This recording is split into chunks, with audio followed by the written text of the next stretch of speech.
Welcome to the Explainer. So we've got a story for you today that's a real head-scratcher. It's a business deal that seems to fly in the face of, well, all the usual rules. I mean, think about it. Why on earth would you buy your competitor and then decide to keep their name? It just sounds backwards, right? But that is exactly what just went down in Taiwan's incredibly crowded retail scene. And believe me, the story behind it is pretty fascinating. All right, so here's the deal. We've got Simple Mart's parent company, Sanshang Co., and they're buying up the convenience store chain OK Mart. Simple enough. But the thing that really got the experts scratching their heads wasn't the sale itself. Oh no, it was the weird details that came out right after.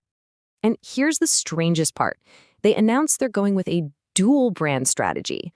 That means the OK Mart name isn't going anywhere. Now, you can imagine this is the part where everyone in the industry just went, huh?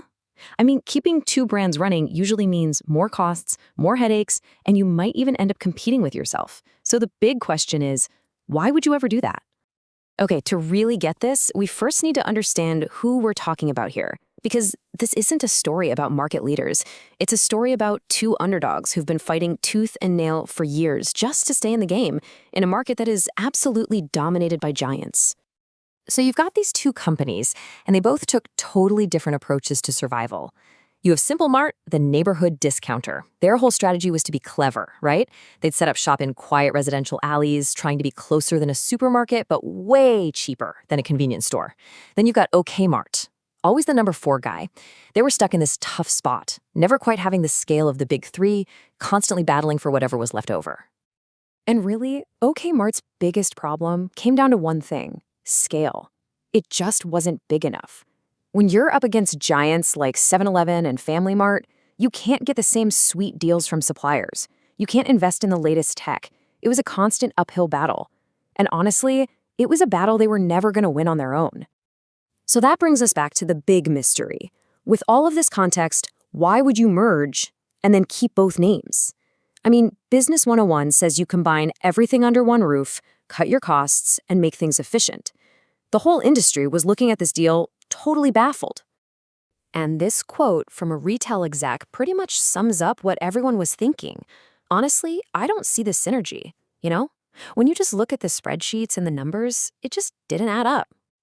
But here's the twist. The real reason for this strange deal, well, you weren't going to find it in any financial report. It all came down to a single, non-negotiable demand from OK Mart's owners. And it had nothing to do with money and everything to do with emotion. Yeah, this is where the story gets really human. Turns out, the owners of OK Mart had this deep emotional tie to the brand they'd built for decades. So for them, it wasn't about squeezing out every last dollar. Their number one priority was protecting the jobs of their people, the frontline employees. And so they laid down the law. Whoever buys us must keep the OK Mart brand alive. That was the one condition. That promise was the key to the whole thing. And you know what? Once that promise was made, suddenly all the pieces of the puzzle started to fit. The strategic logic behind the whole deal just clicked, and you could see how this was going to create a way stronger company. Okay, so let's look at what Simple Mart gets out of this. For them, this deal is a huge shortcut to the big leagues. Boom, they instantly jump over that 1,000-store mark, which gives them way more power when they're talking to suppliers.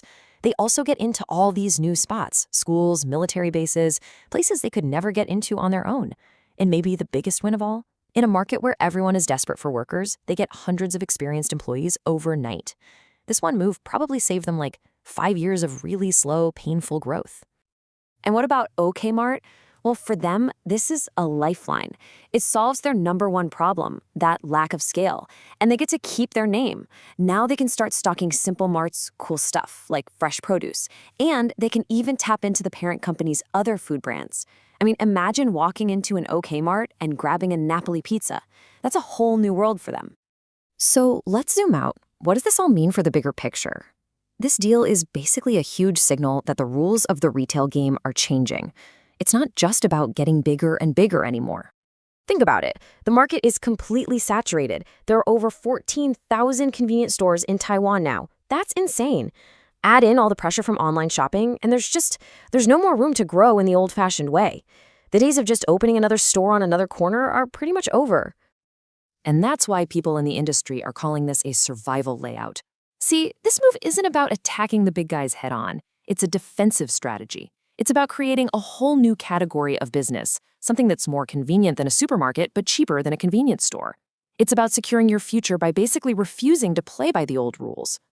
So in the end, this strange little marriage is a really creative and very human answer to a huge question that businesses all over the world are facing. When you can't win the game, how do you change the rules so you can survive? It really makes you wonder, as things get tougher out there, what kind of brilliant, weird survival strategies are we going to see next?